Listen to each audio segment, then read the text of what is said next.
So I was trained to become a gymnast for 2 years in Hunan, China in the 1970s.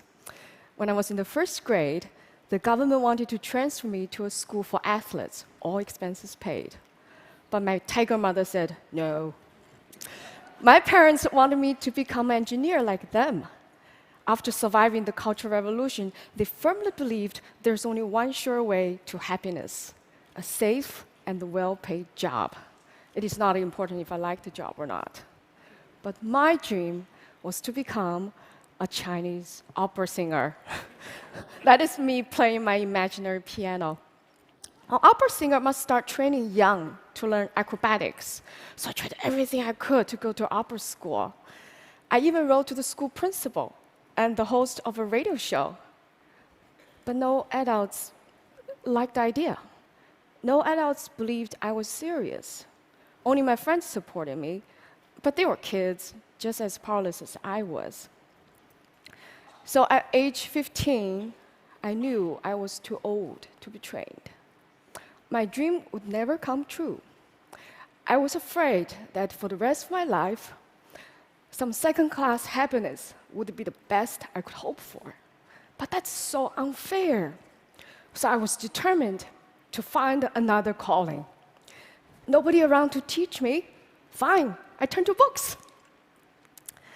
I satisfied my hunger for parental advice from this book by a family of writers and musicians. I found my role model of an independent woman when Confucius tradition requires obedience. And I learned to be efficient from this book. And I was inspired to study abroad after reading these. I came to US in 1995. So which books did I read here first? Books banned in China, of course. The Good Earth is about Chinese peasant life. That's just not convenient for propaganda. Got it. The Bible is interesting, but strange. That's a topic for a different day.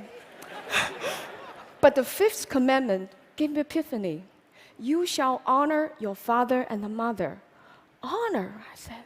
That's so different and better than obey. So it becomes my tool to climb out of this Confucius guilt trap and to restart my relationship with my parents.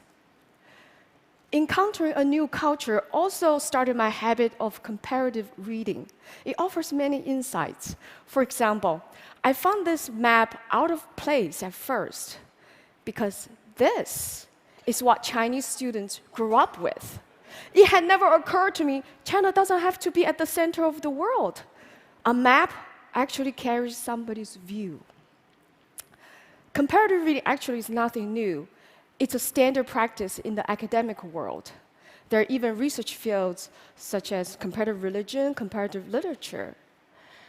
Compare-contrast gives scholars a more complete understanding of a topic. So I thought, well, if comparative reading works for research, why not do it in daily life too? So I started reading books in pairs. So they can be about people who are involved in the same event or friends with shared experiences. I also compare the same stories in different genres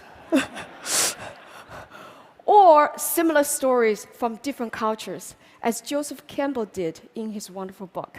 For example, both the Christ and the Buddha went through 3 temptations. For the Christ, the temptations are economic, political, and spiritual. For the Buddha, they're all psychological: lust, fear, and a social duty. Interesting. So if you know a foreign language, it's also fun to read your favorite books in 2 languages. Instead of loss in translation, I found there's much to gain. For example, it's through translation that I realized happiness in Chinese literally means fast joy. Woo. And bride in Chinese literally means new mother. Uh-oh.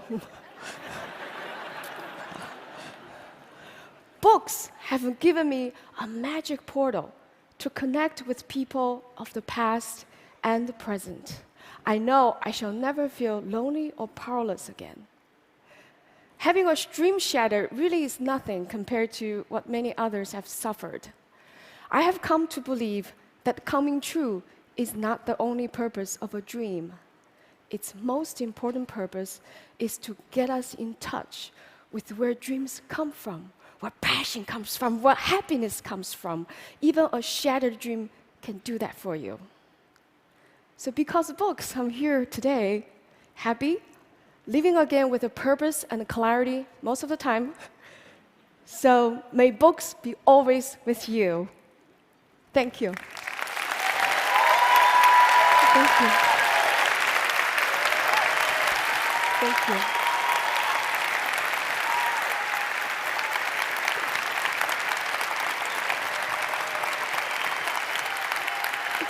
Thank you.